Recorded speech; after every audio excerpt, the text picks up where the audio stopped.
Hello, my dears, Dimitri with you. I present to you a new heartfelt story. After leaving a maximum security prison after a year and a half of imprisonment, Marina Orlova headed straight to the city cemetery, clutching a bouquet of white chrysanthemums that she had bought with her last money. Her feet carried her to section number 47, where her 7-year-old son Roman, who died of pneumonia while she was serving time for credit card fraud, rested under a gray granite monument.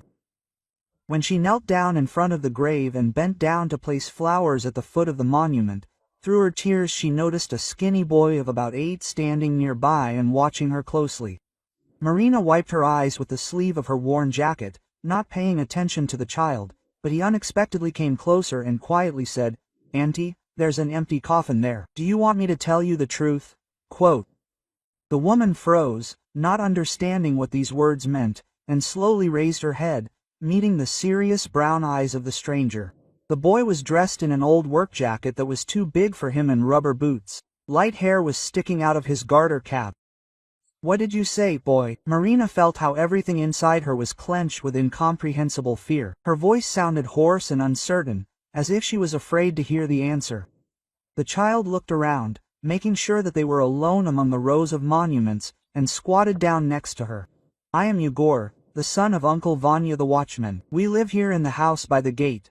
Quote. The boy spoke seriously, like an adult, clearly accustomed to being next to death. "I help Dad dig graves and take care of the cemetery.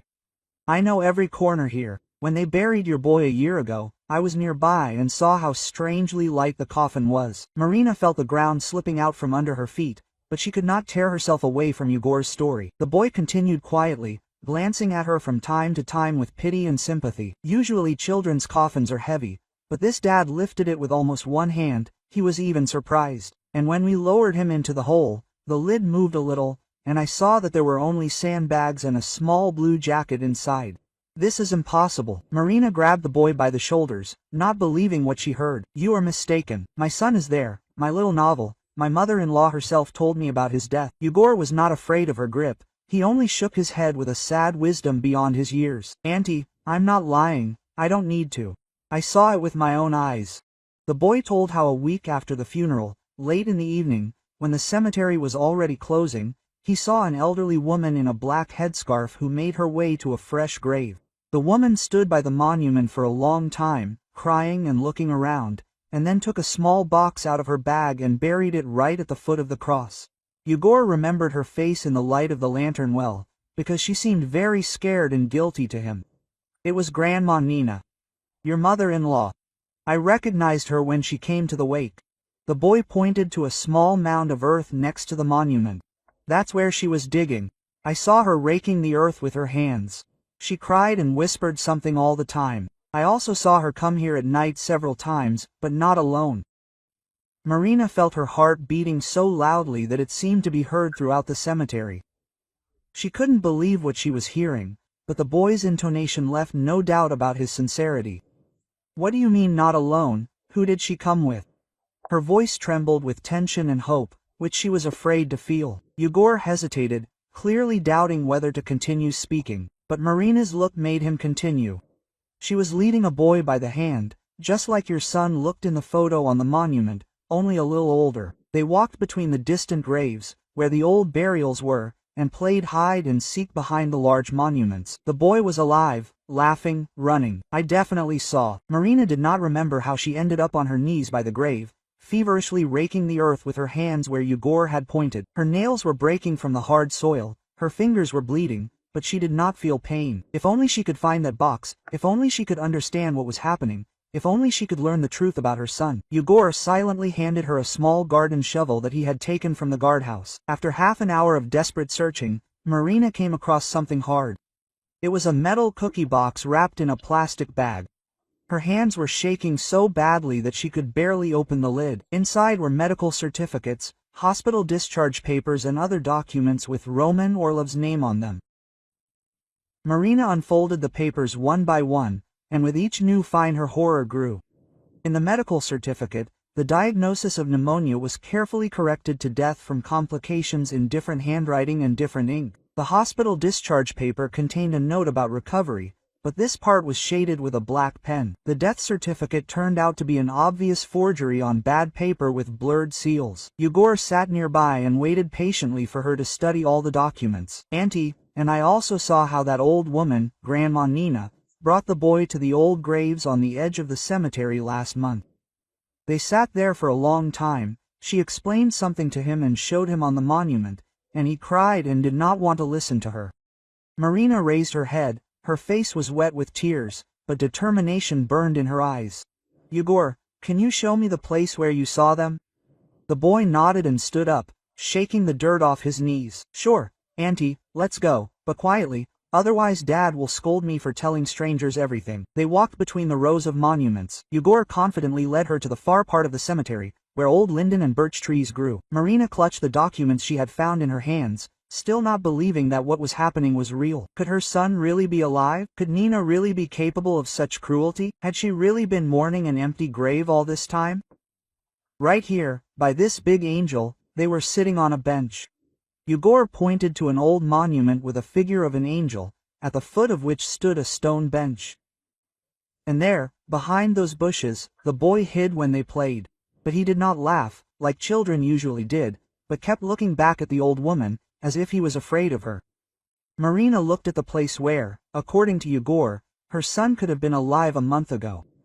Candy wrappers were lying on the ground, and on the old linden tree someone had scratched letters that could have been the beginning of the name Roma. Her heart sank with pain and at the same time filled with rage towards her mother-in-law, who had possibly stolen the most precious thing from her. Yegor, if you remember anything else or see Grandma Nina, tell me right away. Marina wrote down her phone number on a piece of paper from a notebook and handed it to the boy. This is very important. My son's life depends on it. Yegor nodded seriously and hid the piece of paper in his jacket pocket, realizing that he had witnessed something terrible and important. Marina rushed across the entire city on the last of her money, taking a taxi to her mother-in-law's house, where she had lived with Roman for 3 years before his arrest. Yegor's words about the empty coffin and the living boy were spinning around in her head, and the fake medical certificates found at the grave were in her bag. She hadn't called in advance, hadn't warned about the visit, afraid that Nina would have time to hide something or run away. Her mother-in-law had taken the keys to the apartment a long time ago, so Marina pressed the doorbell and prepared for the most important conversation of her life. The door didn't open right away. First, she heard footsteps, then a long silence, as if Nina was looking at the uninvited guest through the peephole. Finally, the locks clicked, and an elderly woman in a dressing gown with neatly styled gray hair appeared on the threshold. Her face expressed displeasure at meeting her daughter-in-law after a year and a half of separation, but rather irritation and wariness. Marina, you should have warned about your arrival. I wasn't prepared for the meeting. Marina pushed the door and walked into the hallway without waiting for an invitation. The apartment looked exactly the same as it had a year and a half ago, only now there were no children's toys, no drawings on the refrigerator, and no small sneakers by the entrance. Everything that reminded me of the affair had been removed, as if the boy had never existed. I don't need permission to visit the house where my son Nina Petrovna lived.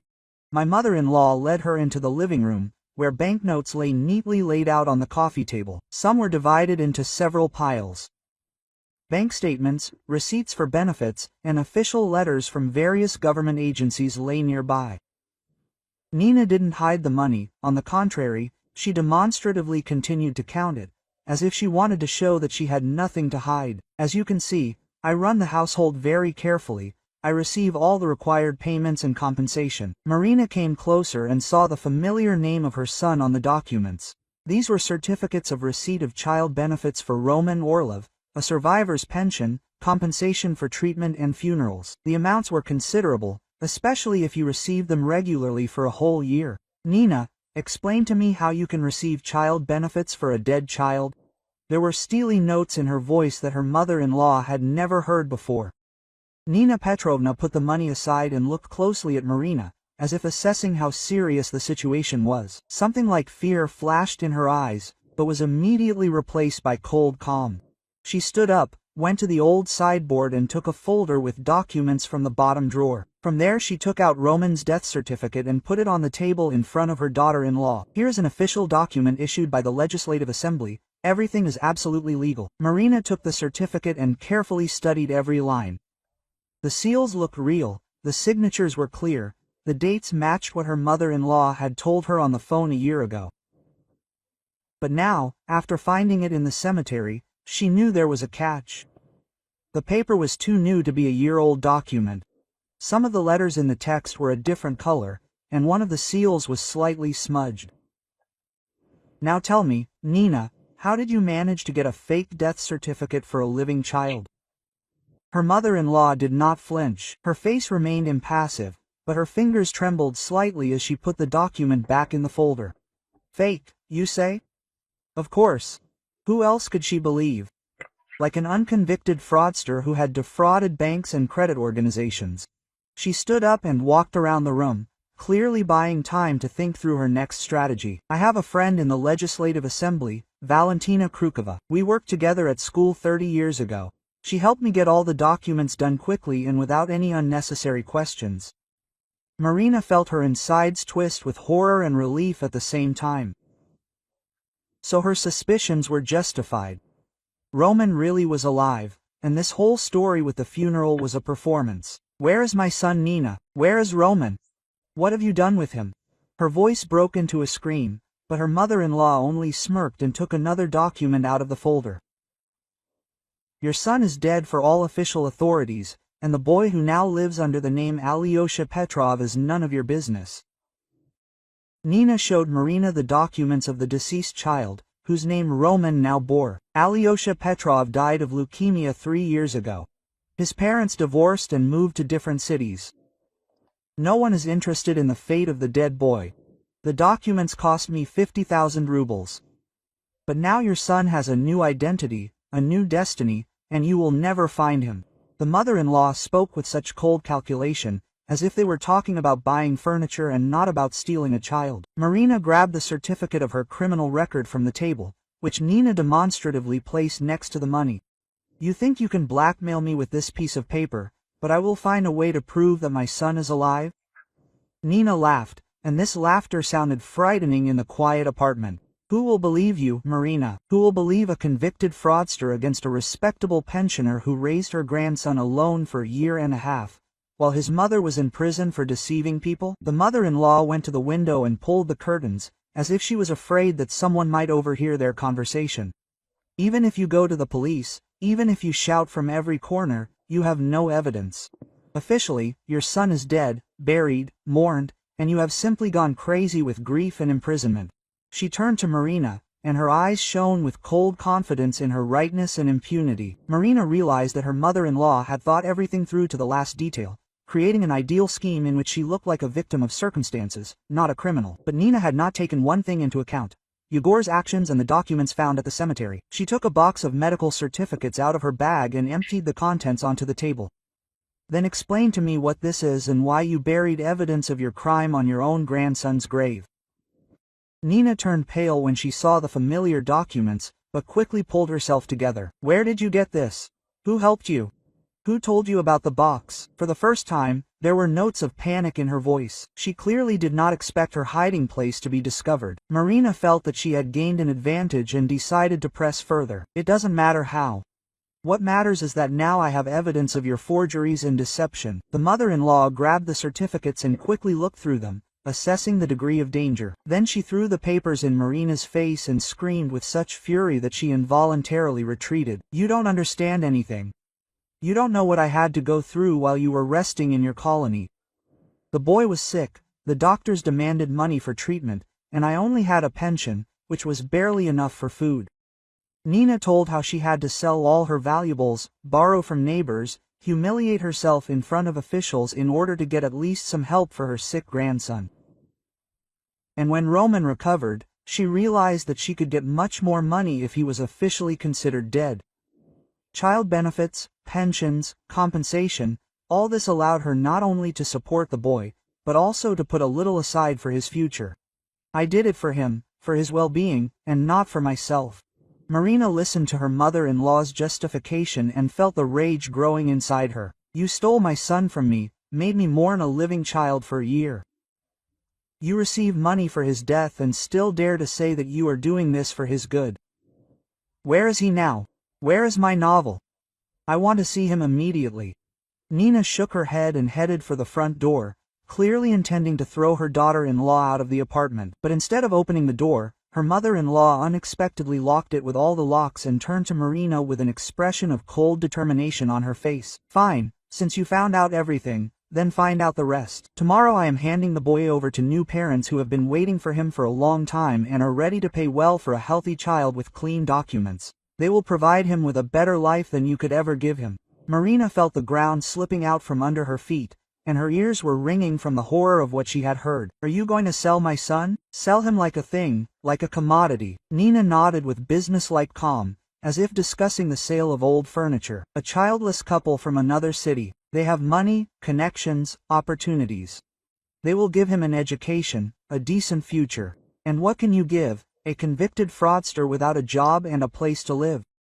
Nina went to the bathroom and locked herself in there, and Marina heard her dialing someone's phone number. "Hello, it's me. We need to speed up the deal. She found out everything. Hand over the goods to the buyers tomorrow." The mother-in-law's voice sounded hurried and nervous. She was clearly afraid that the plans could fall through. "Yes, I understand that it is early, but there is no other way. If we drag it out, she can ruin everything." Marina rushed around the apartment, trying to find at least some clue that would lead her to her son. She searched all the rooms, looked in every closet, rummaged through the desk, but found nothing that would indicate Roman's whereabouts. The apartment was carefully cleared of any traces of the boy's presence, as if he had never been there. Even the photographs had disappeared from the walls and shelves. When Nina got out of the bath, her face was one of triumphant calm. "You can search the house as much as you like. There is no trace of your son here.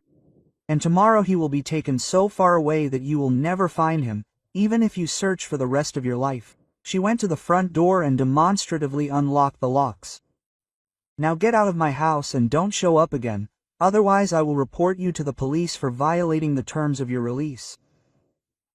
Like this video so that YouTube knows you are interested in video stories like this one and recommends more quality stories. Marina spent a sleepless night in a cheap hotel, tormented by thoughts that tomorrow Nina would sell Romana to strangers. By dawn, she decided to follow her mother-in-law. It was the only way to find her son before he was taken away forever. She bought a dark jacket with a hood, sunglasses, and cheap binoculars at a nearby store so she could watch from afar. At 7 a.m., Marina was already standing in the park opposite Nina's house, hiding behind the thick lilac bushes. Her mother-in-law came out of the entrance at exactly 9 a.m., carrying a large sports bag and a plastic bag of groceries. She looked back several times, obviously checking if anyone was following her, then headed to the bus stop.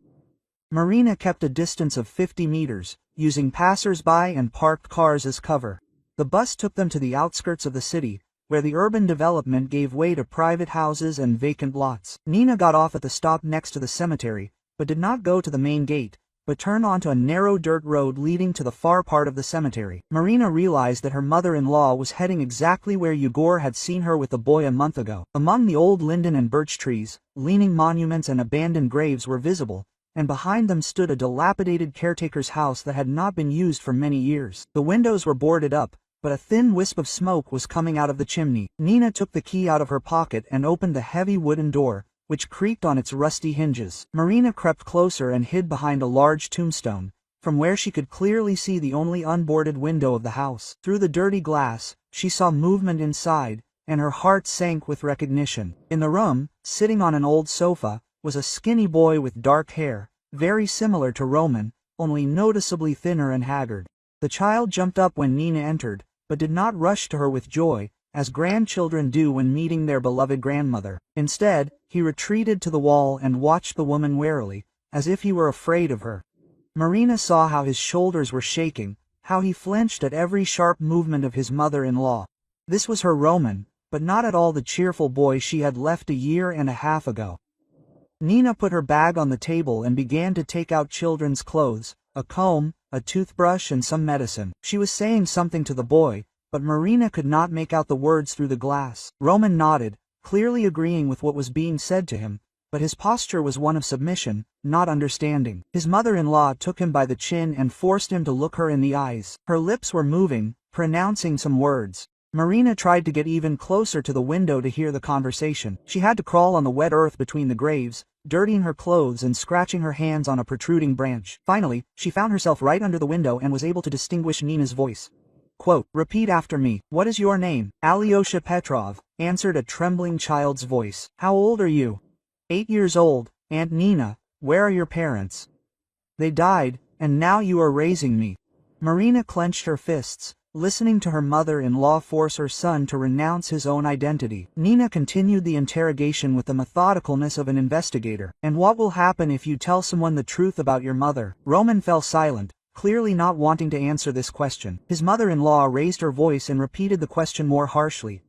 Quote, "They will take me to an orphanage to evil people who will beat me," the boy whispered. Nina nodded with satisfaction and took a new shirt and trousers from her bag. "Today, good people will come to us who want to become your new parents. They must like you, be polite and obedient, answer only the questions they ask." Roman took the clothes silently, but Marina noticed how he surreptitiously wiped away his tears. "If you behave well, they will take you to a nice house, buy you toys and send you to a good school." The boy began to change his clothes, and Marina saw how much weight he had lost in a year of separation. His ribs showed through thin skin, his arms became skinny, and his face became haggard. Nina had clearly been saving on his food, spending the allowance she received for him on herself. Roman moved slowly and carefully, as if every wrong move could bring punishment upon him. He was no longer the lively and inquisitive child Marina remembered. When the boy was dressed, Nina looked at him critically and straightened the collar of his shirt. "Remember, you, Alyosha Petrov, your parents died in a car accident, and I am your aunt who is raising you. The new parents are very kind, but they must not know the truth, otherwise they will refuse to take you." Roman nodded, but Marina saw how he was shaking with fear and misunderstanding of what was happening. The mother-in-law took a mobile phone out of her pocket and dialed someone's number. "Hello, it's me. Everything is ready. The boy will be transferred and instructed. You can come in an hour. I have the documents in hand. Bring the money in cash, as agreed."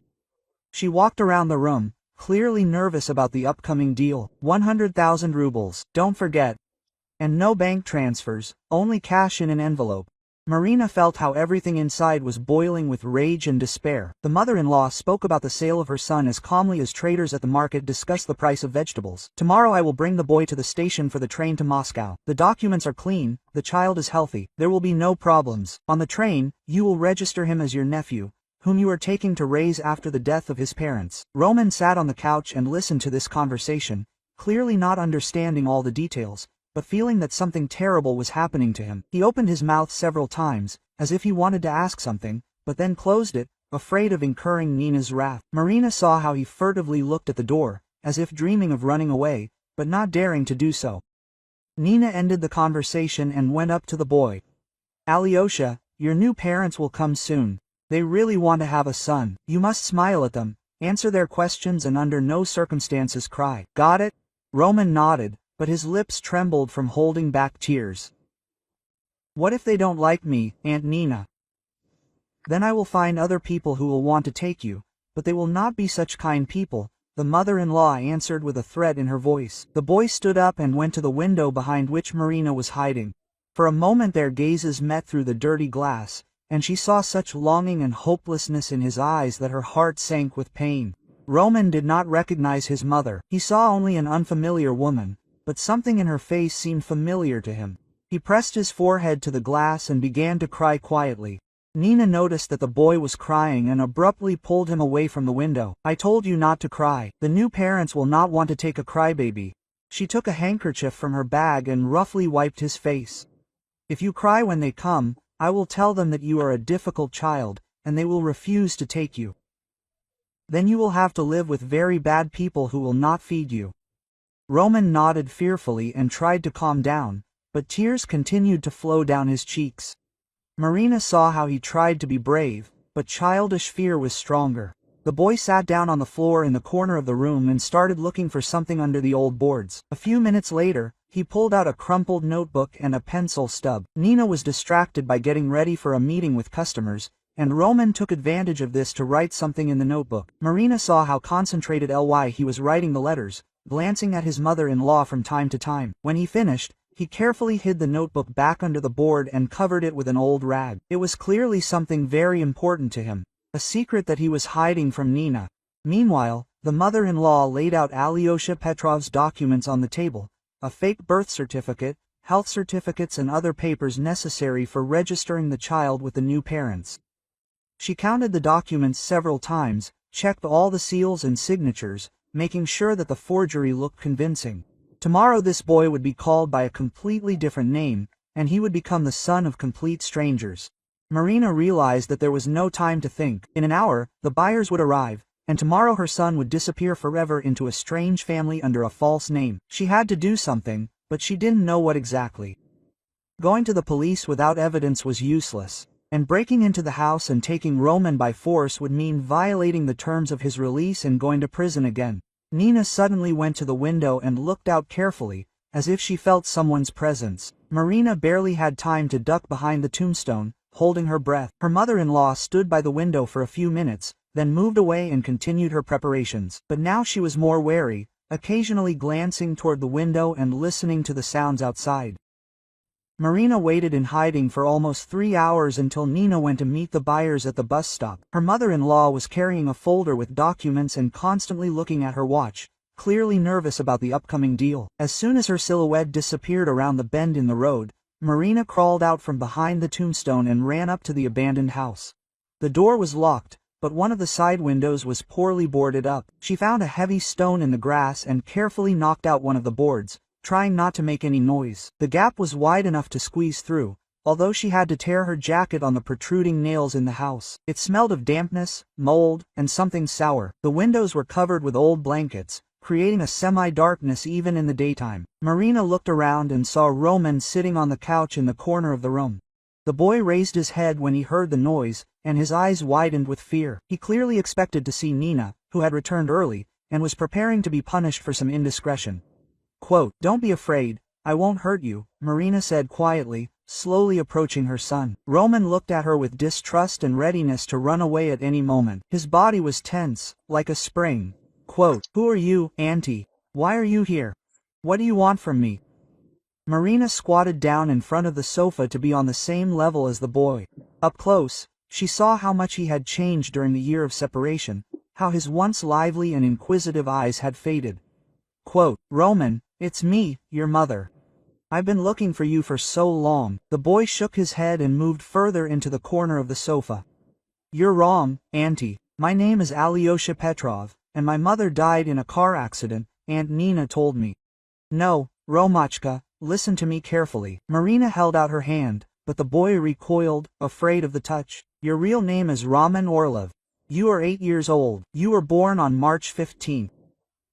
You have a star-shaped birthmark on your left shoulder and a scar on your knee from a fall from a bike 3 years ago." She named details that only a mother could know and saw confusion and flashes of recognition in her son's eyes. Roman was silent, but his gaze became less frightened and more attentive. He studied Marina's face, as if trying to find something familiar from distant memories. "Aunt Nina said that Mom left me and would never come back, that she was a bad woman. But you look like the mom I remember, only older and sadder." His voice trembled with uncertainty and crushed hope. "I never abandoned you, son. I was sent to prison and couldn't come to you." Marina felt tears rolling down her cheeks, but she continued talking. "And Aunt Nina deceived everyone, said that you died, and I cried at your grave for a whole year. But you're alive, my dear, you're alive. And now we'll be together." Roman stared at her with wide eyes. His childish mind tried to reconcile what he'd heard from Nina with what this woman was saying. "Mom." The word was spoken so quietly that Marina barely heard it. Roman slowly reached out and touched her face, as if checking if she was real. "Mom, is it really you? I've waited so long for you to come for me." He suddenly threw himself on her neck and cried so bitterly that Marina's heart sank with pain for the suffering she'd endured. She hugged her son tightly, feeling his whole body tremble with long-suppressed emotions.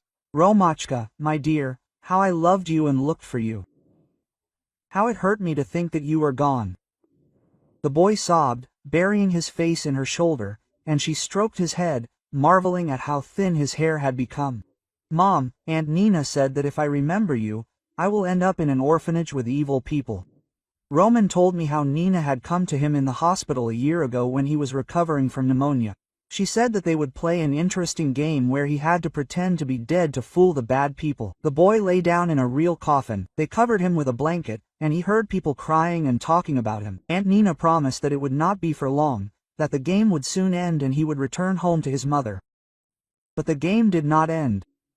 Instead, they brought him to this abandoned house and said that he must now be called by a different name. Nina explained that his mother had abandoned him, gone far away, and did not want to see him anymore.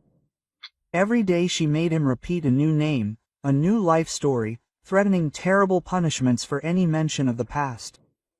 "Mom, I was so afraid that you really didn't love me, that I was a bad boy." Marina rocked her son in her arms like a little one, although he almost didn't fit on her lap. "You are the best boy in the world, and I will never abandon you. Never. Now we will leave here, and Aunt Nina will never hurt you again." Roman raised his tear-stained face to her and asked quietly, "Where are we going to go, Mom? We don't have a home. Aunt Nina said that our apartment burned down. We'll think of something. The main thing is that we are together now." Marina helped her son get up from the sofa and noticed how weak he was.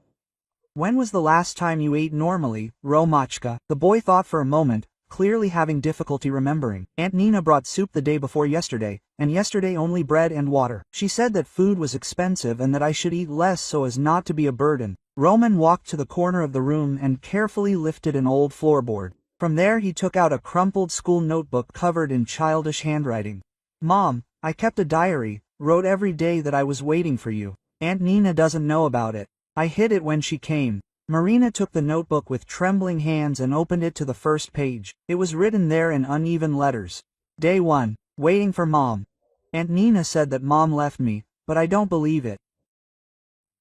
Page after page, the boy marked off the past days with sticks and wrote short notes about his hopes and fears. Day 10. Mom still doesn't come. Maybe Aunt Nina is right. Day 30th, I dreamed of Mom. She hugged me and said that she loved me. Day 100. I'm tired of waiting, but I still believe that Mom will find me. Marina read these lines through tears, imagining how her little son fought despair every day. The last entry was made yesterday. Day 365. Aunt Nina said that new parents would come tomorrow. I don't want other parents. I want my mother. If she reads me, let her know that I love her very much. Marina closed the notebook and pressed it to her chest. Romachka, I'm here. I came for you, as I promised in my thoughts every day. The boy took her hand and pulled her toward the exit. Mom, let's leave quickly before Aunt Nina comes back. She gets very angry when something doesn't go according to her plan. But when they approached the door, Roman suddenly stopped and let go of her hand. What if she's right, that they'll take me to an orphanage if they find out the truth? What if new parents are better than life with a mother who was in prison? Marina knelt down in front of him and took his face in her hands. Romachka, listen to me very carefully. No one will ever separate us again, I promise that. Yes, I made a mistake and went to prison, but I have reformed and will never break the law again. And Aunt Nina is lying. She wants to sell you to strangers for money, like a thing. The boy listened to her with wide open eyes, trying to understand the complexity of the situation with his childish mind. But the fear driven into him over a year of psychological pressure turned out to be stronger than his mother's assurances. Roman suddenly recoiled from her and ran to the window through which she had entered the house. Mom, I'm scared. I don't know what's right. Aunt Nina said it would be very bad if someone found out about the game. He squeezed through the gap between the boards and jumped out. Despite Marina's screams, she rushed after him, but the boy ran faster, driven by panic and fear. Quote, Roman, stop, don't run away from Mom. But he had already disappeared between the old monuments, heading to where Nina was supposed to appear with the buyers. Marina ran after him, tripping over the uneven ground and catching her feet in the bushes. But her son was faster and knew the area better. When she reached the main path of the cemetery, she saw Nina, who was accompanied by a well-dressed middle-aged couple. Roman rushed to his mother-in-law and hid behind her, trembling with fear and confusion. Aunt Nina, there's a woman there. She says she's my mother. She wants to take me away. Nina immediately understood what had happened, and her face twisted with rage. Her mother-in-law quickly said something to the buyers, and they hurried away, clearly not wanting to get involved in family problems. Nina grabbed Roman by the hand and dragged him back to the house, and Marina followed them, begging him to give her son. "Nina, stop this show. Give me my child.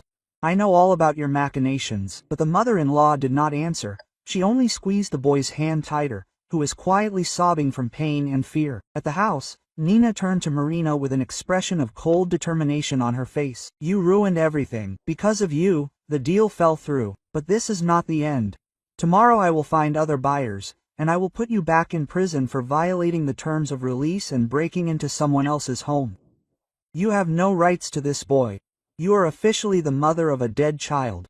If you like this story, subscribe to the channel so you don't miss new videos. Marina spent another sleepless night, tormented by the thought that Roman was so close, but she could not help him.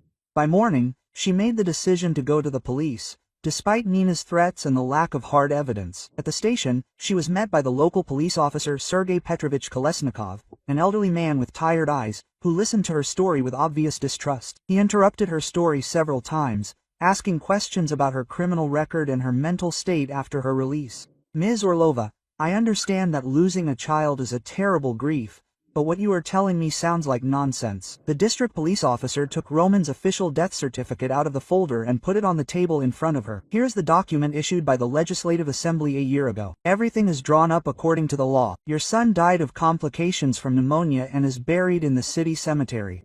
Marina tried to show him the medical certificates with corrections she had found, but the police officer just shrugged. "Anyone could have planted these papers. Perhaps you yourself had made them up in a fit of grief." Kolesnikov spoke sympathetically but firmly, clearly considering her mentally unstable. "You have a criminal record for fraud. You know how to forge documents.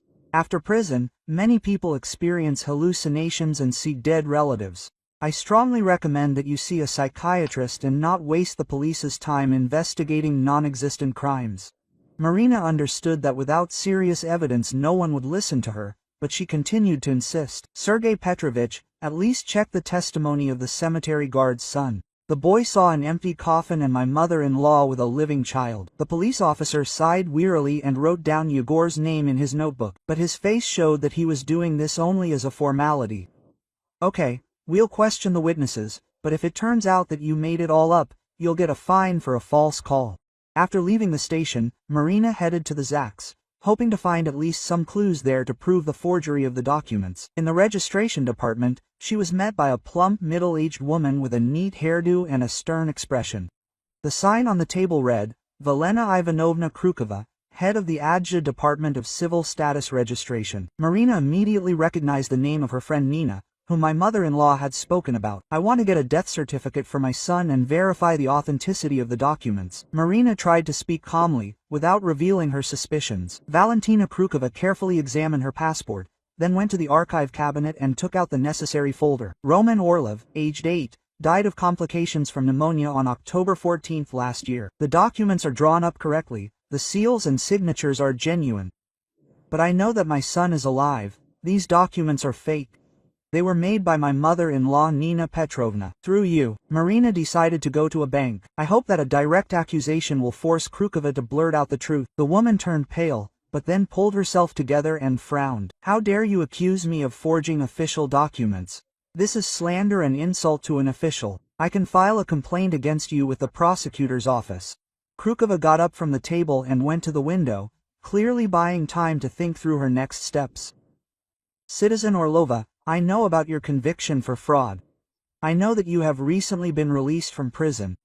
Perhaps prison has had a bad effect on you, and now you see conspiracies where there are none.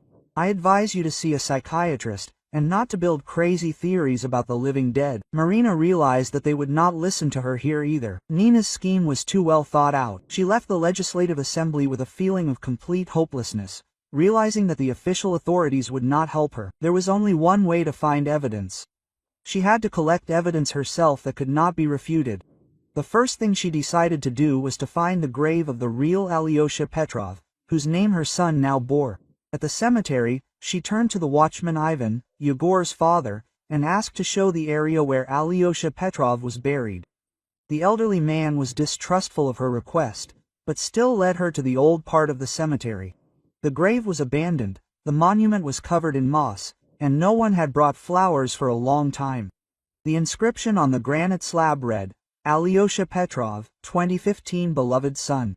Marina copied the information into a notebook and asked the guard for the parents' address. Ivan shook his head, explaining that the boy's parents had divorced right after the funeral and left the city. His mother, it seemed, now lived in the regional center, worked as a nurse at the hospital. His father had moved north, to work a shift, and had left no address. Marina asked for the mother's phone number, but the guard said that he did not have such information. Through the information service and the hospital registry, she was still able to find Svetlana Petrova. The woman agreed to meet, albeit reluctantly, clearly not wanting to stir up painful memories of her lost son. They met in a cafe near the hospital where Svetlana worked. She was a thin, emaciated woman with prematurely gray hair and deep wrinkles around her eyes. She smoked one cigarette after another, nervously tapping her fingers on the table.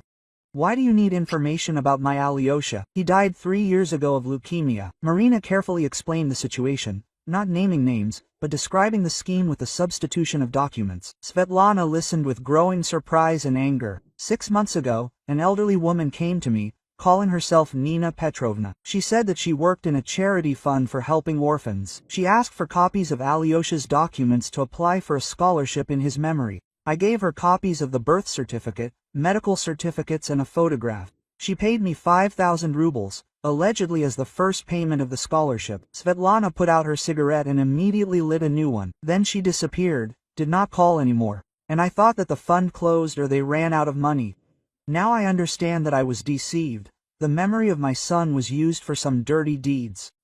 Marina asked to describe Nina's appearance, and Svetlana confirmed that it was her mother-in-law. The woman was very persuasive and talked about how important it is to preserve the memory of children who died from serious illnesses. She had fake documents from the foundation, a business card, even some kind of seal. I believed her because I wanted Alyosha's death to help at least someone, so that his name would not be forgotten. Having received written testimony from Svetlana and copies of the documents that she gave to Nina, Marina felt that she finally had serious evidence. Now she needed to find even more evidence so that the police could not ignore it. She called Yegor and asked to meet at the cemetery. The boy agreed to help her search for new evidence. Yegor led her to the place among the old graves where he had seen Nina and Roman a month ago. They carefully searched the area around the monument with the angel and found several children's drawings scratched with a stick on the sandy path. They were simple images of a sun house and 2 little people, one big and one small. Under one of the drawings was a rough scratch. Roma wants to go home. In the bushes they found a toy car hidden under a rock, which Marina immediately recognized. It was Roman's favorite toy, the red truck, which she had given him for his 7th birthday. There were scratches and abrasions on the body, but the toy definitely belonged to her son. Igor showed another place where someone had scratched rough letters on the bark of an old linden tree. Roman Orlov is waiting for his mother. The boy said that he saw a child making it while the old woman was sitting on a bench and crying. He worked very carefully, looking back all the time so that she would not notice, and then quickly covered the inscription with leaves, but I remembered this place. Igor was a smart and observant child. His testimony could become important evidence in the case. Marina took pictures of each find on her phone, compiling a dossier for the police. But her plans were interrupted by a call from Igor. That same evening, Aunt Marina. A black car pulled up to the house, and strangers, a man and a woman, got out. They talked for a long time with Grandma Nina, and then went into the house where your boy lives. I saw them examine him, touch his hands, look into his mouth, like doctors. Marina understood that these were new buyers that Nina had found to replace the ones who had been scared the day before. She needed to go to the cemetery immediately and try to stop the deal. Yegor continued telling the story on the phone. I also saw how Uncle handed Grandma Nina a thick envelope, and she gave him some papers. Then they all left the house together, put your boy in the car, and drove off somewhere. I wanted to run after them, but they were driving too fast. Marina felt everything inside her breaking off from despair. While she was collecting evidence, Nina sold Roman to other people, and now her son could end up anywhere. Igor, did you remember the car's number, make, color, any details? The boy was trying to remember. The car was black and big, like the boss's. He didn't remember the number, but there was a sticker with a dog on the rear window, and the uncle was bald and wore glasses, and the aunt, a redhead, wore a beautiful coat. These were at least some signs, but finding people by such vague descriptions in a big city is almost impossible. Marina understood that time was working against her. Every hour increased the chances that Roman would be taken to another city or even another country. It was necessary to act quickly and decisively, using all the available evidence, even if it was not yet enough for a full-fledged case. I recommend listening to these two stories that you see on the screen. I am sure that you will like them, and in the comments to this video you will find a link to a selection of the best stories from all over the internet. Thanks for watching.